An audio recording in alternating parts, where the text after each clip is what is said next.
Tower of Fantasy, a game that could use quite a bit more than just a little polish. But we're not here to talk about the many woes of this game, but instead to shine a light upon its greatest feature, which is of course blowing up players with explosive barrels, because that is naturally the first thing that came to mind when I saw these things, and noticed they could be lifted. They called out to me, whispered for me to unleash my inner troll.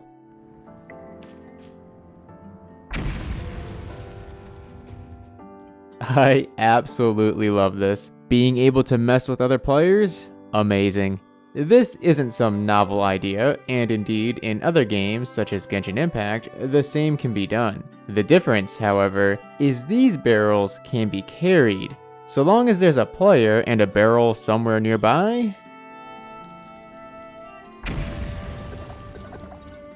I cannot stress enough how satisfying this is. Although it's unlikely to ever KO someone, given players passively heal in the overworld, it's still hilarious to see their character get blasted. And one of these times, I'll find someone standing next to a large cliff, of which they will then be blasted off of. This isn't limited to explosive barrels either. Those little elemental orb guys could be tossed at players as well, to give them a jolt. On my still unfulfilled quest to KO a player, I also discovered that luring enemy mobs over to them can transfer their aggro. Take this player, for example, who must have been away from their device. Had they been a lower level, maybe would have got them, but the enemies would sometimes lose interest and wander back to their starting points.